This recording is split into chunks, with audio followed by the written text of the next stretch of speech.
Hey, I'm Jeff. I'm Bonnie. And I'm Phil, and we're the Cocktail Dudes. Well, and I'm kind of a dudette. Yes. And today we're actually going to make the Bonnie Blair. Yay. Fantastic ice cream cocktail created for Bonnie Blair Crookshank. Yeah. Thank you for joining us here. Nice to be here. This is going to be fun. Yes. Yeah. We've been looking forward to it, right, Phil? Mm-hmm. Yeah, we've tried a lot of different things, and I think we found a great cocktail to name in your honor. Yeah. Yes. And we're also thankful that you brought your medals for us to wear around our neck. Yeah, I think so. Yeah. Kind of nice. I've got Albertville here. You're Albertville, you're Calgary, and we'll see Lilyhammer a little later. Phil, That's right. do you ever think you'd be having a gold medal around your neck? Never. Yeah. And you can tell it's real. This one's been kind of through the ringer a little bit.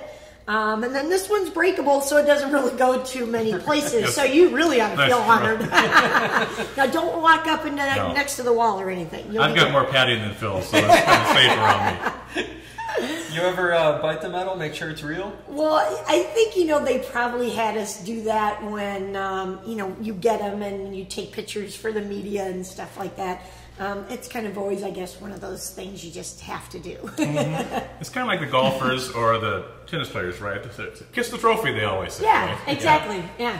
This is what, next time you talk to Bob Costas, Okay. this is what you tell him.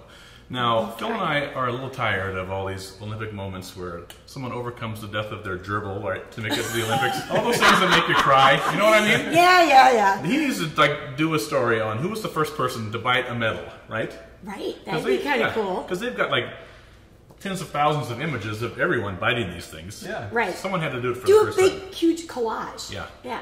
I bet if you called NBC and said, "This is Bob. Bonnie Blair for Bob Costas," he would pick up the phone, right? He would. Dude, I Phil, think so. Yeah. you need to go in the Olympics. We need to get connections like that. Right. Nice. Well, tell us what inspired this drink. Bonnie's love for peanut butter, right? Yeah. I always, unless there was a race that started at 8 o'clock in the morning, I just always had a peanut butter and jelly sandwich before every race. It's kind of one of those things where, you are going to have nerves and stuff like that before a big competition. And you got to be able to eat something, but you have to let it be able to stay in your stomach and stay in your system and that sort of thing. And I just always found peanut butter and jelly was what worked for me. It's, my go-to lunch still today. Now, you're the most decorated U.S. Winter Olympic athlete. And it's female athlete. No, and I I'm find female. it hard to believe because when I eat peanut butter, I can't breathe very well for about an hour because it gets stuck in my throat. Right? I'm surprised that you could eat one of those things and skate. Right. Well, you're not eating it right before you go to the line, but before I leave to the rink. So I got a good 2 hours, so right. I'm okay. Well, that's good.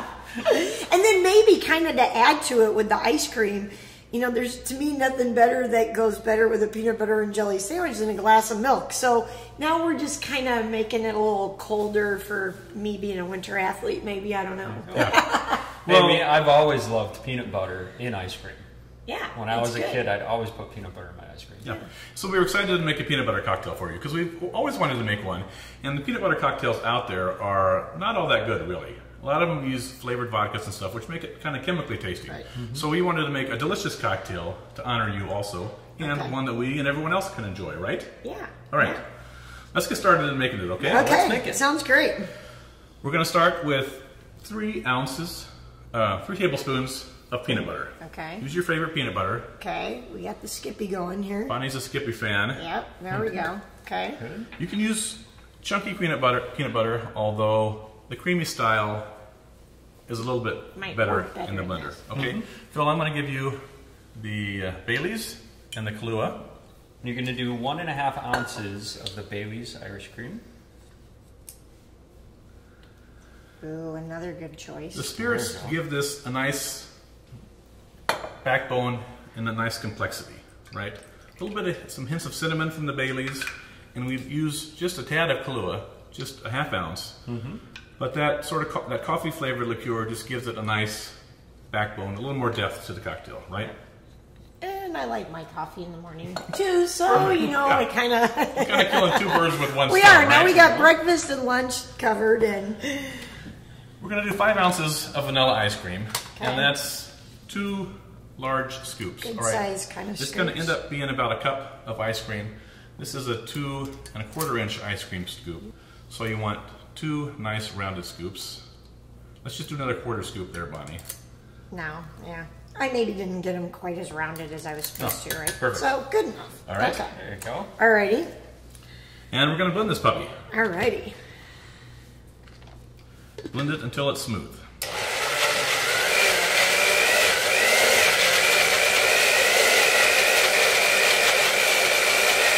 At least we don't have to shake it, right? Right? I made you do the shake. We wouldn't want you to get tired. I made you do the shaking. Nice. There we go. Awesome. And you can use any sort of glass to serve this in. Martini glass, white wine glass. We're using one of Bonnie's souvenir Lillehammer glasses, Lillehammer right? glasses, With the speed skater yeah. on it. Mm-hmm. I thought that would go good today. Huh? Yeah. And we have one of your souvenir creations here that we're having our straws in. What is it? And this was also from Lillehammer, because Yeah. if we turn it around, we see the kind of same type of stick figure. But yeah, but a little added decoration here. Yeah, nice. Good. So we're going to add whipped cream to the top of this. We'll have Okay. Bonnie do that. I'm going to attempt this one here. There we go. Perfect. And you Okay. can top this with various things. You can use some roasted peanuts that you've crunched under a Like a chopper or yeah, something a rolling like that? pin we used. Rolling pin? No, don't use that Oh, because okay. we're going to use the gold sprinkles, right? Yeah, we you gotta can use do the gold gold jimmies, sprinkles, but yeah. we're using the edible gold leaf, right? Okay. Yeah. In Yeah. honor of your gold medals, so sprinkle that on there generously. Oh, yeah, there we go. There we go. Beautiful. Look Excellent. at that. Oh, And then we're going to It's a throw piece in of art. Yes, it's beautiful as well as delicious. Throw in a gold straw. All right. And you know what? This gets me thinking that the Blair bunch would really enjoy this cocktail as well. maybe more than they should. Yeah, the Blair Bunch, they were, they like to have fun. And, you know, of course I saw a lot of pictures when I got home because I really wasn't with them because I was either at the rink or I was training or whatever. And I know they had a really good time. And sometimes I wondered, did they go there more to party or did they go there to watch me skate? So I did kind of have to have some rules with some of them. Like my sister Mary, I didn't want to hear her voice until the gun went off. And, you know, they knew not to bug me. That if I reached out to them that was fine, but they knew I was kind of off limits, which, you know, it's kind of hard. You want your best, you know, you're glad that they're there, but yet you got to be focused and do what you need to do. So, you know, it's kind of one of those things where if you could be in 2 places at one time, you would have liked to have done it, but they had all the fun. I'm sure they had cocktails, probably not something quite like this, but they would have enjoyed this, I'm sure. Yeah. And I'm amazed by the support that you were given by them. Yeah. I mean, so many of your friends and family there to support you. Yeah, so like Lillehammer, for instance, there were 60 members of family and friends there. I competed in 3 different races, and those races totaled less than 6 minutes. So to think they traveled all that way, paid all that money, and you know, I'm glad I didn't think of that beforehand because that adds a lot of pressure. But you know what? I knew that they'd be there for me no matter what. And you know, and then to think that they could connect with each other and always meet up at the right time. This is before cell phones and like emails and, you know, it was like faxes back then or whatever, you know. So it really was very special to have them all there with me. Yeah. Well, you have a lot of fans, including Phil and I, and we appreciate you being here today. That's right. Do I get to taste it? Of course. Okay. For sure. I mean, It's it's signature cocktail. here we go. Okay. Oh Nice, my isn't gosh, yeah. But for dessert, you probably wouldn't want to have this as an appetizer. We'll save it for dessert. There you go. And then probably also, as everybody should realize, you know, drink responsibly and don't drink and drive. That's right. That's right. Enjoy this rich peanut butter concoction, the Bonnie Blair. Cheers. Cheers. Cheers.